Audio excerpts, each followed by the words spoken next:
The stars looked calm, but calm skies often hid the deepest storms. Across the wide galaxy, every major world celebrated. From the silver towers of the core systems to the crystal domes of the rim colonies, alien leaders spoke of peace. The Galactic Alliance had finally announced the end of the long Terran uprising. After 100 years of fighting, they declared that the humans of Earth were no more than a memory. For most species, it was a night of lights and music. Children danced in gravity gardens. News streams showed fireworks exploding like small suns. The victory was treated as a final chapter in a very long story. The Terrans, once fierce explorers and clever fighters, were said to have been crushed at last. But far beyond the bright lanes of the Alliance, beyond the mapped hyperroutes and guarded stargates, a quiet planet moved in the darkness. Its name was never spoken on the networks. It was hidden behind layers of false data and cloaking fields. This secret world was Earth. Earth's surface no longer looked like the blue and green jewel it once was. Enormous stations floated in low orbit, forming a ring of light around the planet. Deep underground, cities hummed with the sound of forges, training halls, and research labs. Generations of humans had grown up here after the first great defeat, but none of them believed the war was truly over. They carried old maps of the stars like sacred texts. They studied every battle record. They learned every weakness the Alliance had ever shown. Among these people, Admiral Cassandra Vale walked the long corridor of the main command center. She was tall and calm, her dark uniform simple but marked with the silver crest of the Terran Defense Fleet. Her ancestors had fought in the First War, and she carried their quiet strength in her voice. "Status report," she said as she entered the great control hall. Holoscreens lit the room in soft blue. Officers turned from their stations. "All shipyards report full production," replied Commander Idris, a young strategist with sharp eyes. "The last wave of stealth cruisers is complete. Our fleet numbers are now beyond pre-war levels." "And the Alliance?" Cassandra asked. "They believe we are gone," Idris answered. "No patrols near the Veil. Their networks speak only of peace." Cassandra looked at the great star map above the table. Red lines showed the borders of the Galactic Alliance. Beyond them, a small cluster of dots marked secret human colonies and hidden outposts. So many years of careful planning had brought them to this point. The galaxy thought Earth had been destroyed. In truth, Earth had simply gone quiet. In the training chambers below, young pilots practiced in zero gravity. Their ships moved with sharp precision, guided by minds raised in silence but trained for war. They were not hungry for conquest. They wanted survival.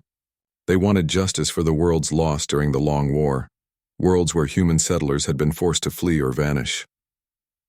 On the observation deck, technician Mara Ellen watched the star fields. She was barely 20, born long after the last open battle. To her, the Alliance was a story told by elders, but the fear in their voices was real. "Do you think they will find us one day?" she asked her friend, a quiet engineer named Soren. "Only if we let them," Soren replied. "Our shield arrays are stronger than anything in the Alliance records. They celebrate because they think we are finished. Let them celebrate." Mara pressed her hand against the glass. "And when we return?" Soren smiled faintly. "We return when the time is right."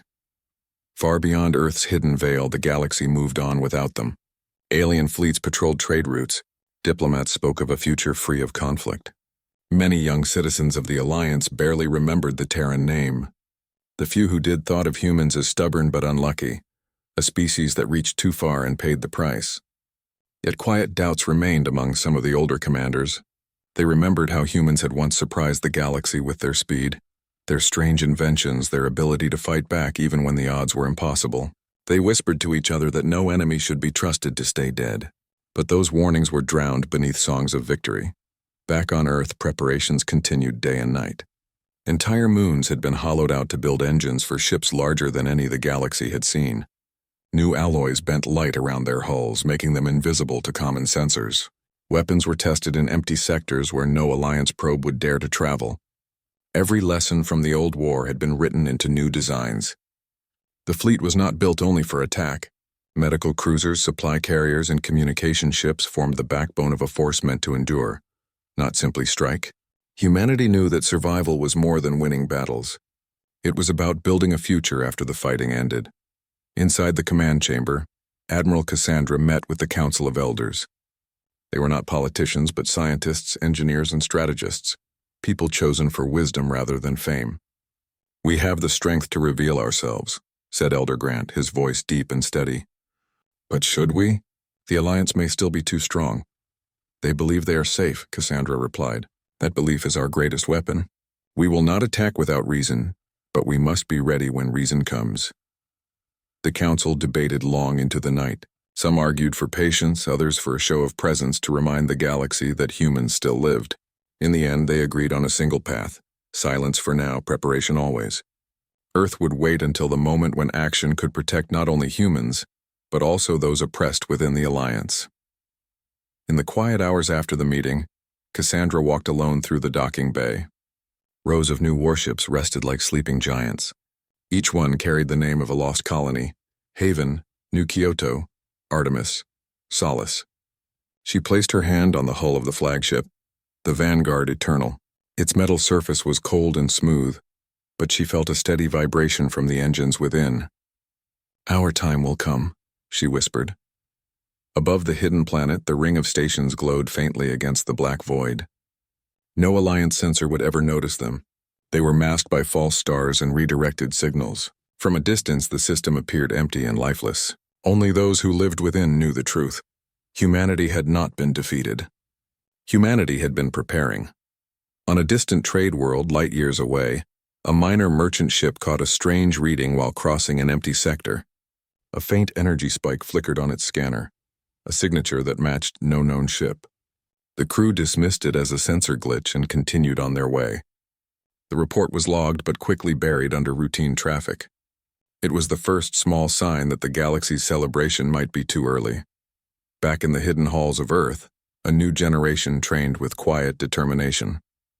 They studied alien languages, engineering secrets, and the art of strategy. They grew up knowing that peace was not simply given. It was earned and protected. They did not cheer for war, but they refused to forget the lessons of their past. And so the stars remained silent, but silence was never the same as surrender. While the Galactic Alliance raised toasts to its victory, the people of Earth sharpened their minds and their machines. The galaxy believed the Terran story had ended. In truth, it had only entered its most dangerous chapter.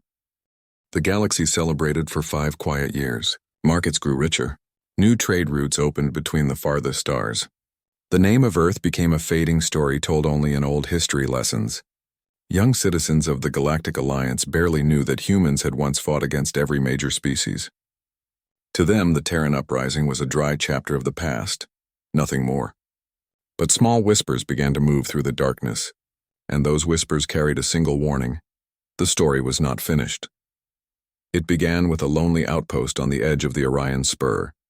The station, called Helix Point, kept watch on a cold stretch of space where few ships ever traveled. Its crew of 50 worked in quiet shifts, scanning for meteors and recording signals. One morning, the outpost simply stopped sending messages.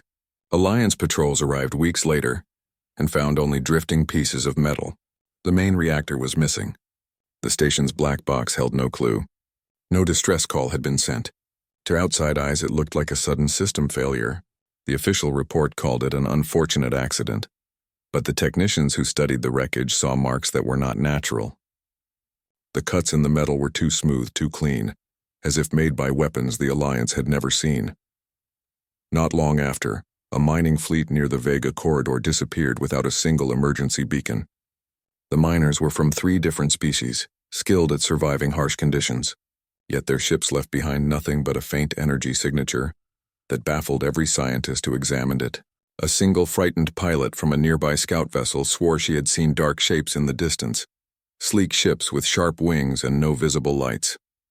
She described them as moving shadows, faster than anything she had ever witnessed.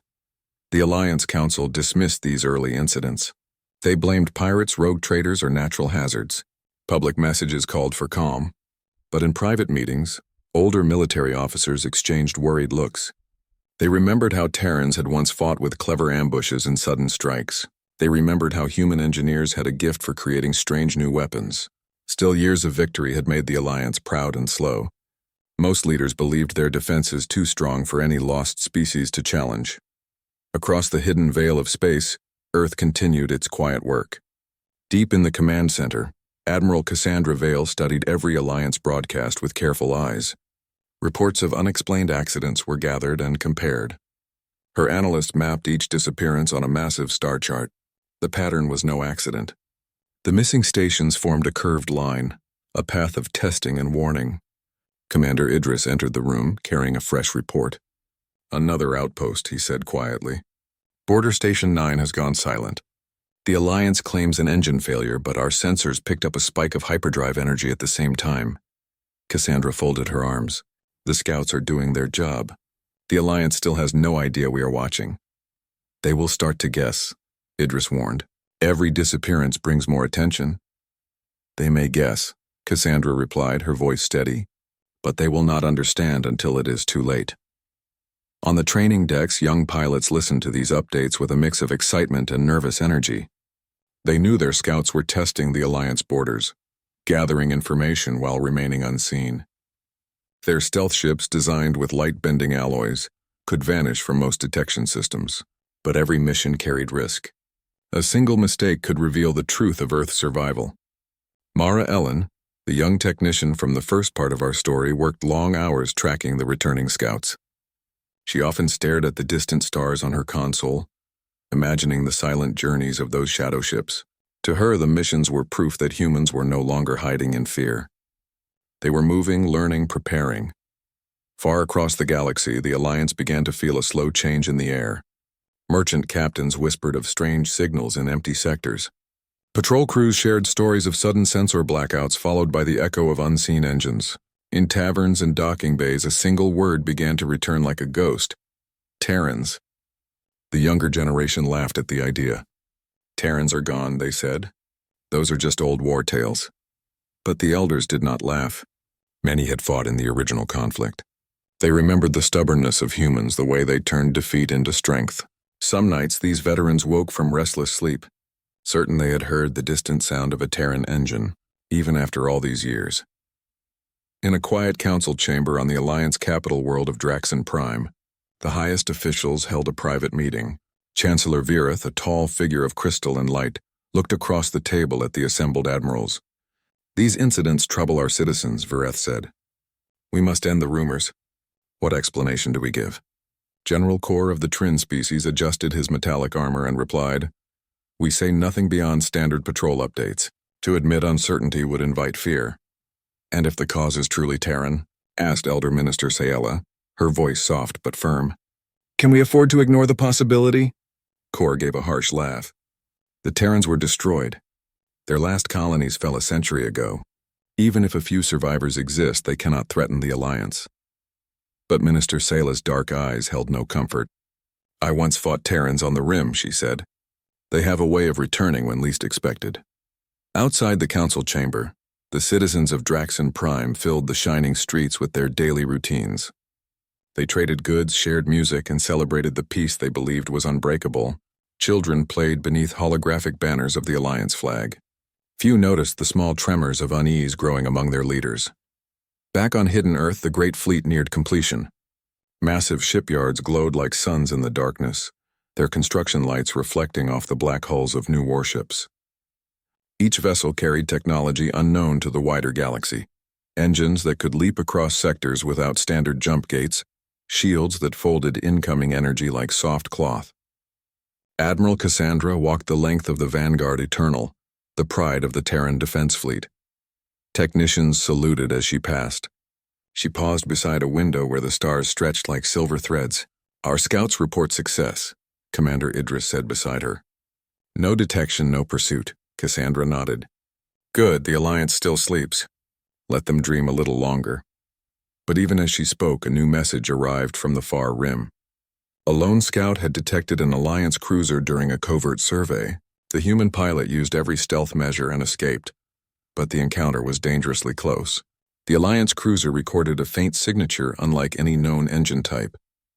That small fragment of data, when examined by careful scientists, would soon raise more questions than answers. In the weeks that followed, the Alliance news networks began to share cautious reports of unidentified vessels. At first, the information was small and hidden in the back pages. Then it moved to larger broadcasts as more incidents piled up. Citizens asked for answers. Officials repeated calming words, but their eyes betrayed concern. In remote stations and private quarters, some people began to hope the rumors were true. Old friends of humans, those who had once traded with Terran explorers, whispered of a return. They remembered human courage and the promise of friendship before the Great War. For them, the idea of Terrans still alive brought not fear, but a strange kind of relief. On a quiet evening, Mara Ellen stood on Earth's observation deck and watched a faint comet streak across the black sky. Soren joined her, carrying a tablet full of data. "Another outpost has vanished," he said softly. Mara turned to him, eyes bright. "Will the Alliance finally believe we are still here?" "Not yet," Soren replied. "They will deny it until the proof stands before their eyes." Mara smiled, a small but certain smile. "Then the galaxy is not ready for what comes next." Across the stars, the celebration of peace began to feel thin. The Alliance had declared victory too soon. Unknown to them, the shadows in the void were not ghosts or accidents. They were the quiet footsteps of a people once defeated, now stronger than ever, moving closer with every passing day. The galaxy's great capital of GalacticPrime shone like a star in the middle of the night sky. Towers of glass and crystal reached upward like frozen lightning. Trade ships drifted through blue lanes of light. Citizens from 100 species filled the streets, busy with trade, music, and endless talk of progress. For many, the quiet age of peace seemed unshakable, yet beneath the glittering towers, fear began to grow like a hidden root. Reports of missing outposts and strange shadows had increased in the past year. Merchants spoke of silent ships that vanished before scanners could lock on. Patrol fleets returned with fewer ships than they sent out. Scientists argued about sensor errors, but the pattern was clear to anyone willing to see. The ghost ships, as the public now called them, were moving closer to the heart of the Alliance. In the Grand Council chamber, the leaders of the Alliance gathered in emergency session. Chancellor Vareth stood at the center, her crystalline form catching the chamber lights. Around her, admirals and ministers of many worlds filled their seats. Their voices rose and fell like a storm. "The incidents can no longer be called accidents," said Minister Sayela, her tone calm but sharp. "Our own records show an organized pattern. Whoever is behind these strikes is testing our defenses." General Kor slammed a metallic fist on the table. "Pirates. Perhaps a new species. But not Terrans. Those old stories only feed fear." Sayela fixed her dark eyes on the general, and yet the signatures matched Terran technology. "Older, yes, but unmistakable." A heavy silence followed. The word Terran carried the weight of an entire century of war. Some leaders shifted uneasily.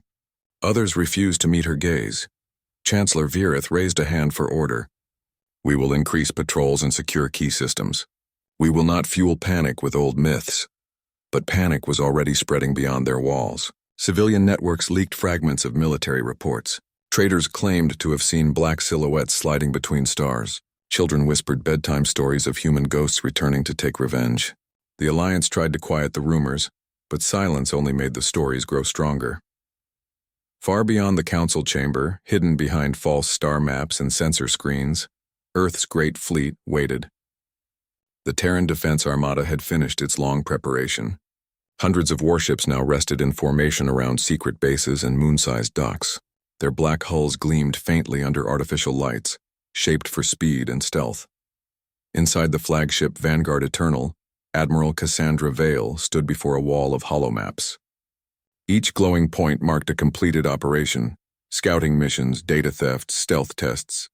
Around her, officers worked with quiet precision. The time for silent observation was ending. Commander Idris approached with a data pad. "All units report readiness. Every ship stands at full capacity." Scouts confirmed that Alliance patrol routes remain unchanged. They still believe the outpost fell to pirates. Cassandra studied the map of GalacticPrime, a bright jewel at the center of the Alliance. "Then the moment has come. The Alliance declared victory too soon. Now they will see the truth." She turned to the communication officer. "Send the signal. Phase 1 begins." Across the fleet, coded bursts of light flashed through the void. Engines came alive with a deep humming power. For generations, these ships had been hidden, tested in secret, built for the day when Earth would step forward again. Now the silence of a century ended with a single command. The Vanguard Eternal led the way. Its massive engines bent the very fabric of space as it entered hyperspace. Behind it, hundreds of dreadnoughts, cruisers, and stealth frigates followed in perfect formation. From a distance, the fleet looked like a tide of black shadows sliding across a silver sea. Hours later, sensors in the GalacticPrime system caught an unexpected disturbance. A sudden energy surge bloomed at the edge of the sector, brighter and stronger than any natural source. Patrol ships scrambled to respond. Traffic control officers stared at their screens in confusion. The surge grew into a shimmering storm, then opened into a colossal hyperspace gate. From the swirling light, the first Terran ships emerged. They came in silence. Enormous dreadnoughts with black metal skins and sharp angular wings, smaller cruisers moved like hunting birds around their larger companions. Their hulls reflected the starlight in a strange shifting pattern, making them seem half real, half shadow. Every scanner in the system screamed warnings. Alliance commanders rushed to their stations. Fleets scrambled from orbital docks, but before any action could be taken, a single transmission cut through every channel, every frequency, every personal communicator in the system.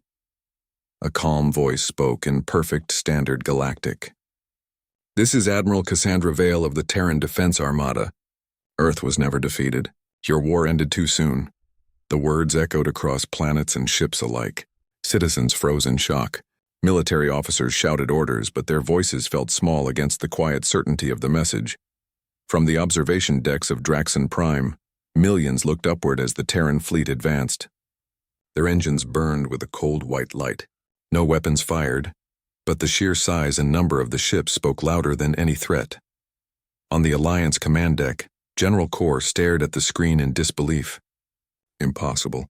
They cannot have built this in silence. Minister Sela allowed herself a faint, grim smile. And yet here they are.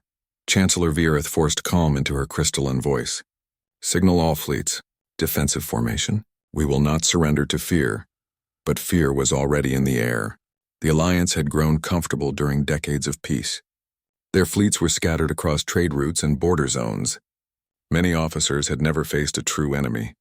Now an armada of unknown strength stood at their doorstep. While the Alliance struggled to organize, the Terran fleet executed its next step. Smaller ships broke formation and spread across the system with graceful speed.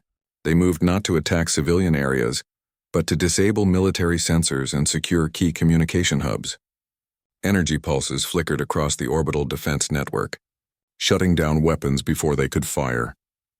On the surface of GalacticPrime, citizens watched the sky as the stars dimmed behind the black shapes of Terran dreadnoughts. Panic rippled through the streets. Families gathered in their homes. Traders rushed to secure ships.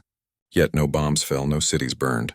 The Terrans moved with precision, striking only at military targets while leaving civilians unharmed. In the Grand Council chamber, Chancellor Vierith opened a private channel to the Terran flagship. The holographic image of Admiral Cassandra Vale appeared before the leaders of the Alliance. She stood tall in her dark uniform, her face calm but unyielding. "You believed Earth was defeated," Cassandra said. "But we have lived, rebuilt, and watched. We do not come to destroy your people. We come to end the cycle of oppression that began this war." General Kor bristled. "You dare to threaten the Alliance with talk of peace while surrounding us with warships?" Cassandra's eyes held steady. "We dare to survive. And we dare to remind you that survival is not surrender." The council chamber fell silent. Outside, the Terran fleet continued its flawless advance. Far below, in the hidden corners of GalacticPrime, ordinary citizens listened to the transmission and felt something unexpected. Many remembered stories of human explorers who once traded fairly and treated strangers as equals. Old merchants who had known Terrans long ago felt a flicker of hope. Perhaps this return was not only a threat. Perhaps it was a chance to change a system that had grown cold and proud. Back on the Vanguard Eternal, Admiral Cassandra watched the unfolding scene through the main viewport. The Alliance fleet, though large, remained hesitant and scattered. Her officers awaited the next command. Commander Idris spoke quietly. "Their defenses fall faster than predicted. Shall we press the advantage?" Cassandra shook her head. "Not yet. We show them our strength, not our anger. The next move belongs to them." The Terran fleet held its position, dark and silent against the stars. Across the galaxy, news of Earth's return spread faster than light. From the rim colonies to the core worlds, Species of every kind stopped to listen to the single message repeating on every channel. Earth was never conquered. Your war ended too soon. For the first time in a century, the balance of power across the galaxy trembled. The ghosts of a forgotten war had stepped out of shadow, not as broken survivors, but as a force stronger than ever. And this was only the beginning. The galaxy had never seen a return like this. Where once humans had been scattered and hunted, now they moved as a single coordinated force. The Terran fleet advanced with speed and precision that shocked even the most experienced commanders of the Galactic Alliance. It was not chaos. It was strategy, tested and perfected over generations in silence. From orbit above Draxon Prime, the capital of the Alliance, the view was terrifying in its quiet certainty. The black hulls of Terran warships moved like shadows against the silver stars. They did not fire at cities, they did not target civilians.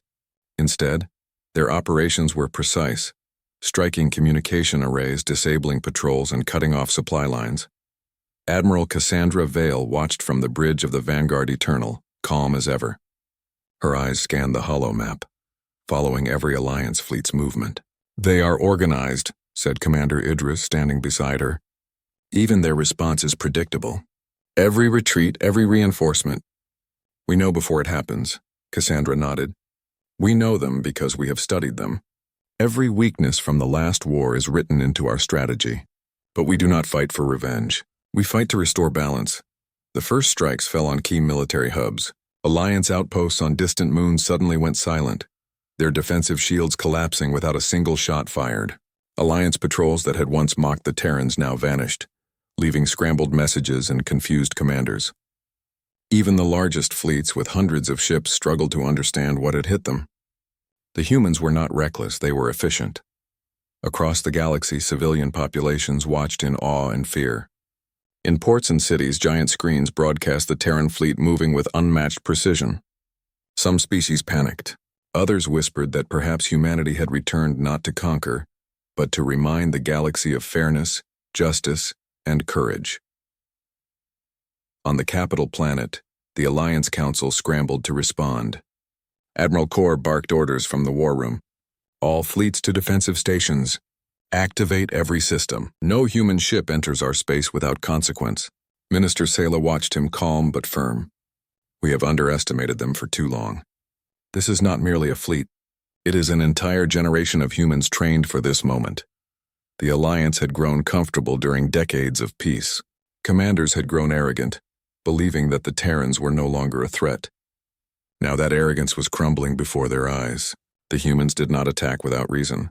They did not cause unnecessary harm, but their return reminded every species that victory can be fleeting, and that no opponent should be taken lightly. On hidden Earth, young pilots prepared for the next stage. Ships glided across simulated starfields, practicing maneuvers designed to confuse the enemy. Engineers checked every engine, every shield generator, and every communication line. Every detail mattered. The fleet could not afford a single mistake. Mara Ellen, the young technician, watched a new simulation unfold on the bridge of a training cruiser. "They are learning faster than we expected," she said to Soren, who stood beside her. "Even in simulation, their formations adapt in ways we didn't anticipate." Soren smiled faintly. "That is the point. We do not just survive, we improve. Every lesson from the last century has prepared us for this moment." In the first true engagement, a Terran strike team targeted an Alliance weapons platform in the Heliot sector. The outpost was heavily fortified, equipped with dozens of automated defenses. Yet within minutes, the Terran team disabled the shields without destroying the station. They extracted critical systems, leaving the structure intact for later use. No civilian lives were harmed. Back on the Vanguard Eternal, Cassandra observed the operation in real time. "Every strike reminds them," she said softly, "that humans fight smart, not mindlessly. We take only what is necessary and leave the rest for a new future." The Alliance began to feel the shift in power. Fleets that once moved with confidence now hesitated. Patrols became defensive, avoiding direct encounters. Commanders argued over strategy, unsure whether to confront the Terrans head-on or retreat to fortified positions. The galaxy had believed humans were broken. Now every system faced the truth. Humanity had grown stronger. Among ordinary citizens, reactions varied. In distant colonies, people cheered quietly. Stories of human explorers who had once traded fairly and helped others were told again. Some species began to hope that the Terrans' return might not be only a threat, but a chance to rebuild alliances based on trust. Others feared the humans' power, remembering the cost of the last war. In the council chamber of DraxonPrime, the Alliance leaders debated the human approach. "Why do they spare civilians?" asked General Kor, still unable to comprehend the Terran tactics. "Why attack only military targets?" Minister Sayala answered, calm as ever. "They fight to teach a lesson, not to destroy. They understand that real strength is measured not by the number of enemies defeated, but by the ability to protect what matters." Across the galaxy, small stations and hidden observers began to notice patterns. Every Terran attack was calculated, every withdrawal precise. The humans did not act in chaos, they acted with intelligence and purpose. Observers realized that their strategy combined speed, adaptability, and compassion.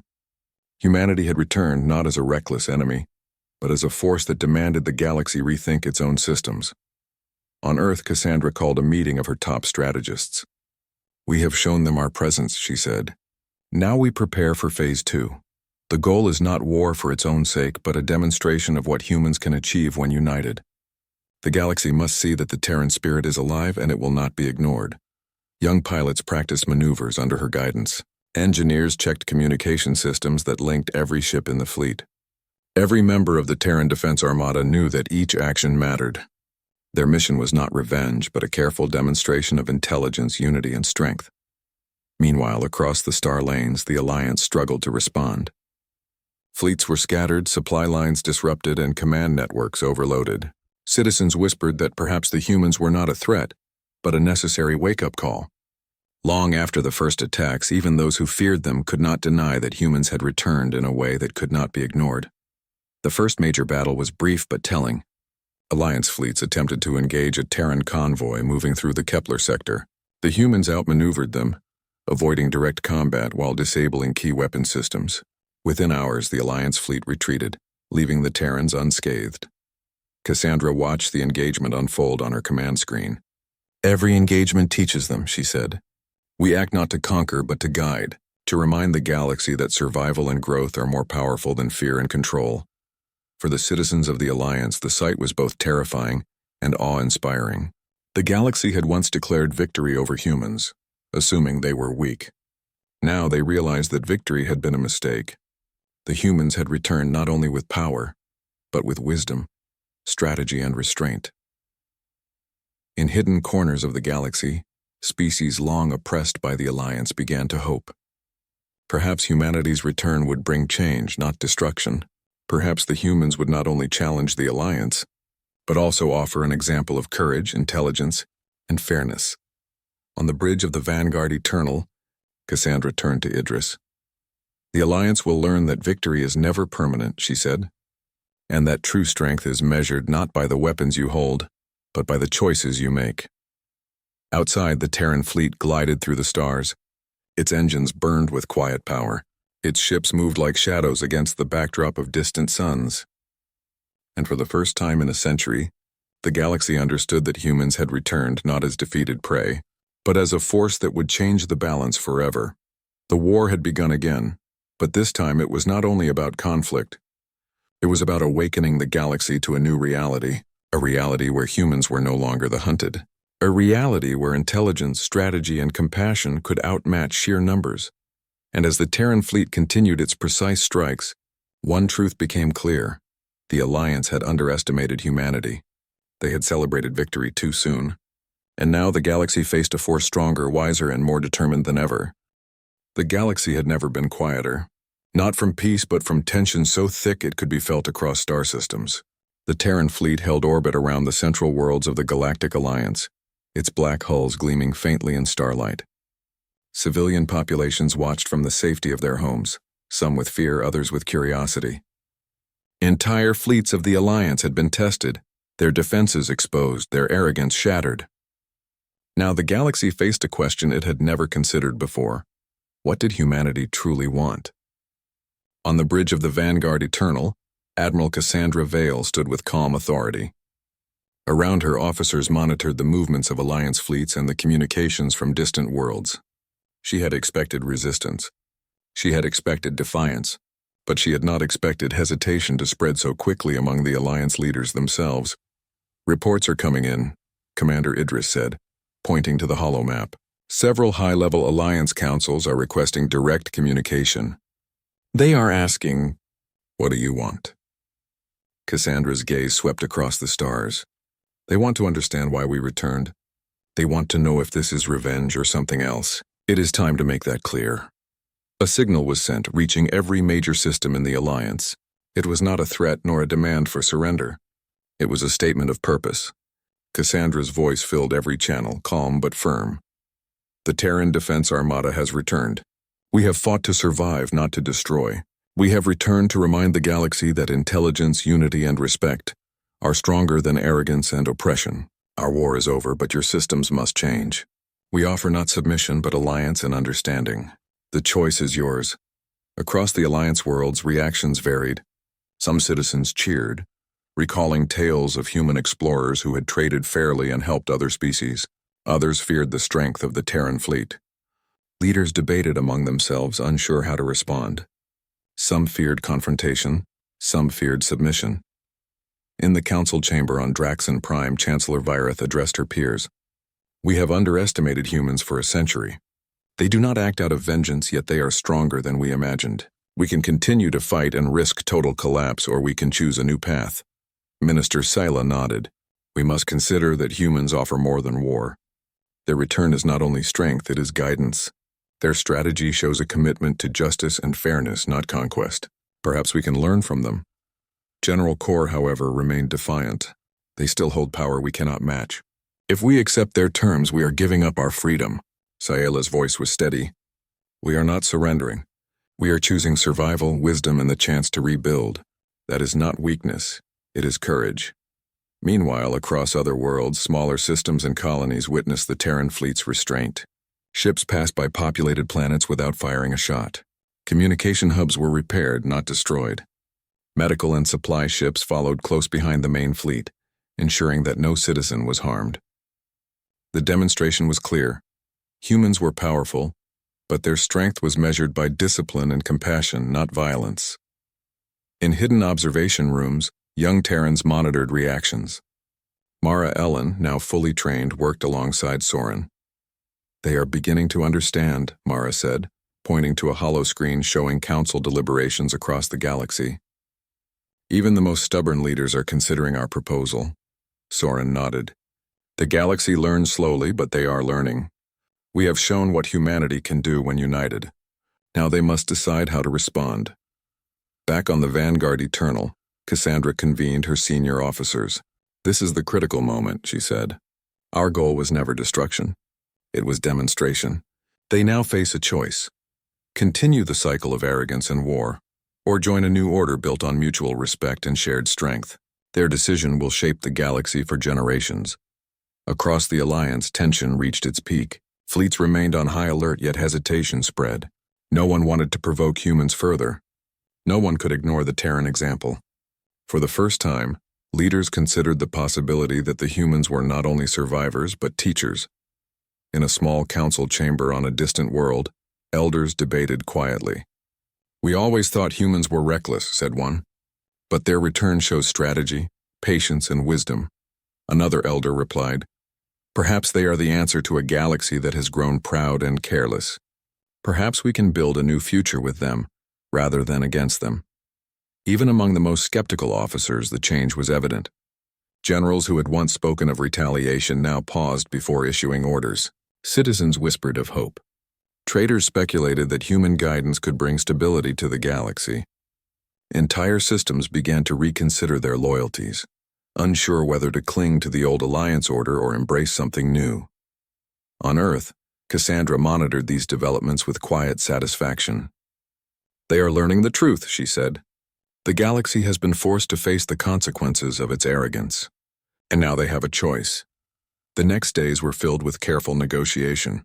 Terran diplomats and military leaders met with Alliance representatives on neutral worlds. The discussions were long and detailed. Every point of contention was addressed: trade, security, governance, and the treatment of colonies. Humans did not demand obedience. They asked for fairness and mutual respect. For the first time in generations, species long oppressed by the Alliance felt their voices matter. Humans ensured that discussions included representatives from every corner of the galaxy. Their strategy was not conquest, it was inclusion, guidance, and strength through unity. In the final session on the neutral station of Nova Lumen, Chancellor Virith addressed the gathered leaders. "We have faced a species we believed defeated," she said. "We have seen their power, their restraint, and their wisdom. We now face a choice: continue old cycles of arrogance, or embrace a new order where strength is measured by justice, intelligence, and cooperation." Admiral Cassandra Vale stepped forward, her presence commanding attention. "We did not return to conquer. We returned to remind the galaxy that survival, growth, and fairness are the true measures of power. You now decide, will you continue the mistakes of the past, or will you choose a future built on unity?" The leaders deliberated, each weighing the lives of their citizens, the strength of their fleets, and the lessons of history. Slowly, one by one, they began to agree. Treaties were drafted, ensuring peace, cooperation, and mutual respect. Trade agreements were rewritten to be fair for all species. Military alliances were restructured to prevent abuse of power. Even General Kor, who had resisted change, eventually stood to sign the accords. "We misjudged humans," he said quietly. "Their return was not only strength, it was wisdom, and we will follow their guidance if only to prevent further mistakes." Across the galaxy, citizens celebrated cautiously. Ships moved freely, trade resumed under new rules, and old rivalries began to soften. Humanity had returned, not as conquerors, but as a force that demanded change, fairness, and unity. On the Vanguard Eternal, Cassandra and her officers watched the celebrations from orbit. "We have done more than survive," she said. "We have guided the galaxy toward a better path." Commander Idris smiled. "The choice has been made. The galaxy has seen what humans can achieve." Cassandra looked out at the stars, calm and proud. "They have learned that victory declared too soon is never true victory. And they have learned that the Terran spirit, once underestimated, can shape the future for generations." Mara Ellen, observing from a nearby ship, whispered to Soren, "We came back stronger, and we left them a chance to grow with us." Soren nodded. "This is the true victory. Not conquest, not fear, but a galaxy that chooses to rise together." The Terran fleet, still vast and powerful, did not remain idle. Engineers prepared new ships, scientists shared innovations, and young pilots trained for exploration. Humanity's return had changed the balance of power, yes, but it had also offered the galaxy a path forward. A path built on respect, intelligence, and courage. For the first time in a century, peace was not just an absence of war. It was the result of choice, understanding, and the guidance of a people who had once been declared defeated. And across the stars, one truth shone brighter than any sun: the galaxy had declared victory too soon. It had awakened a force stronger, wiser, and fairer than it had ever known. Humanity had returned not as a threat but as a guide. And the future, at last, was shared.